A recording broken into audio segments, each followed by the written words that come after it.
Some of London's finest restaurants are in Soho's Charlotte Street. Tim O'Leary's customers come by cab and in fine cars, so who had come to visit him in this one? He was never to find out. The wreck just sat there for 5 whole weeks. The copper on the beat didn't seem wildly interested. The wreck went on, sitting there, and sitting, and sitting. Some people got some pleasure out of it. Some of them even took bits of it away, but not enough for Mr. O'Leary. Outside his door, it was also in his hair and on his nerves. Nobody could deliver direct to his restaurant, either goods or customers. And sightseers brought no business.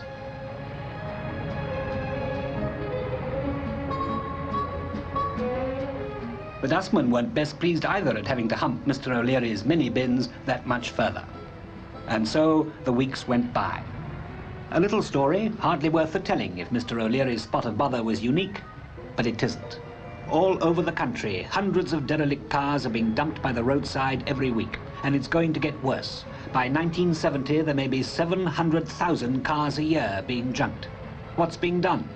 The police really only come into it if they think there's an obstruction or suspect theft. It's a matter for the local authority, and some take their responsibilities seriously. Croydon even has its own breaking and bailing yard, which is beginning to pay for itself. Other authorities have arrangements with private scrapyards. Trouble is, most of them charge a towing away fee, and many derelict car owners can't or won't pay up. Hence this, and hence some very angry citizens. This wreck had lain here for weeks.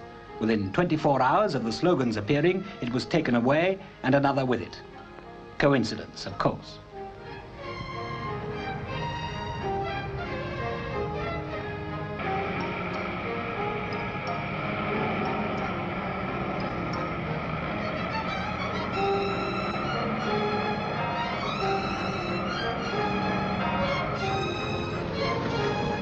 Yet the old car that nobody wants to know is big business. Big? Well, behind this clothesline is one of Britain's biggest industries. It's called the waste recovery trade, and the scrap metal section alone earns over £84 million a year. It can be carried on by a couple of men at the side of a road, or in a small yard like this, where the totters, rag and bone men, bring the proceeds of their house-to-house collections. This is probably the most efficient operation of the lot. Metal, rags, bones, glass, paper, everything is sorted and resold, nothing wasted. Or in a huge scrapyard like this one at Waltham Cross, believed to be Europe's biggest. If you can get your old car here, they'll take it without charge, but they can't afford to collect it for nothing, although its final scrap value may be as much as £8. Why? Well, it's the processing involved. First, the car has to be fired, all the wood and upholstery burnt out, all the non-ferrous metals, copper tubing and the like, disposed of. Newer cars are a different proposition. They'll even buy those for the value of the spares.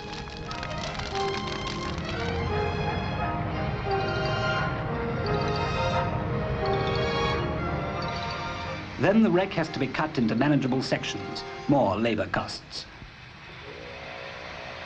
The cut sections then have to be transported to the crusher. Here, at last, machinery takes over, squashing and bashing the scrap into uniform bales, ready for the journey to the steelworks. The whole long, expensive process could be fully automated.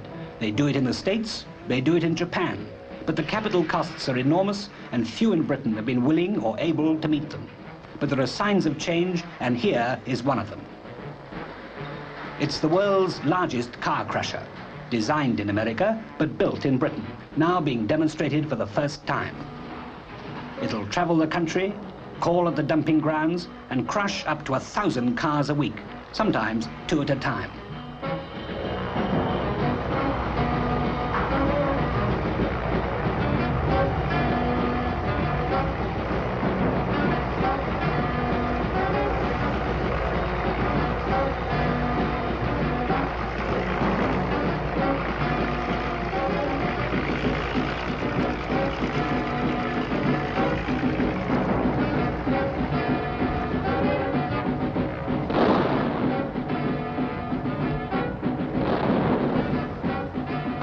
Here it's having a go at an entire car, wheels, engine and all.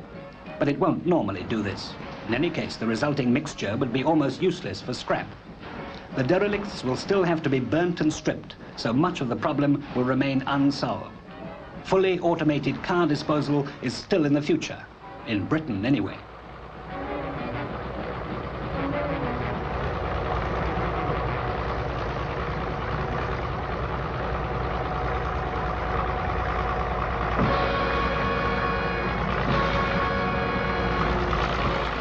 Go down almost any country lane and you'll realize cars aren't the only things people throw away. Any country lover will tear his hair at this sight, and it's only too distressingly familiar. As people get richer, they buy more and throw away more. But there's really no need to throw it here. Every council has a duty to dispose of all household refuse. But for the big stuff, many of them charge, and some householders would rather dump than stump up. And then there's fly tipping, the illegal disposal of rubble. Builders pay contractors to cart the stuff away, but some drivers will dump their loads anywhere rather than drive perhaps 20 miles to an official tip. They're hard to catch. In Brent, where we are now, the council spends £2,000 a year fencing open land and cleaning up after fly tippers. Yet there've been only 2 prosecutions in 2 years. Total fines £5, hardly enough to pay for the broken pavements. But every householder has a dumping problem. In Birmingham, he's lucky. One of these gleaming monsters arrives at the drop of a postcard. They're specially designed to cope with a 3-piece suite, the old fridge, the lot, as well as dealing with the normal household refuse.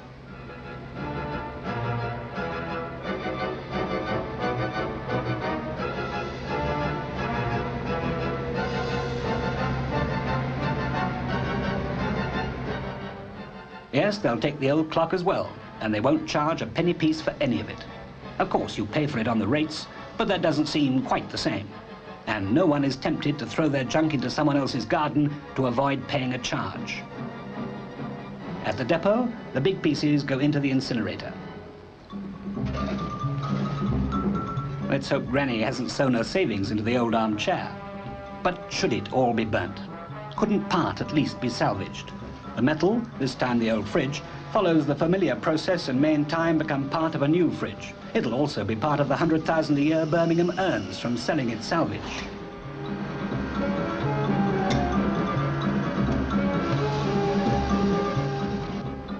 But what about all this? 350 tons daily in this one depot alone. Some of it gets sorted, but the rest burnt.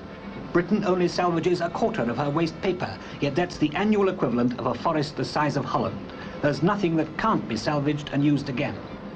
The tin coating on these cans is worth £1,000 a ton, but only 1 or 2 firms exist who can separate it, so it's lost.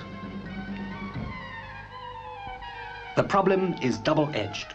Finding the space to take the ever-increasing lumber of our civilization, now come to such a pitch that a hole in the ground is a very saleable property, and finding new methods of salvage.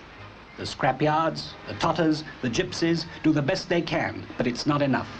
Too much literally goes down the drain or up in smoke. For paradoxically, our waste is a real part of our wealth.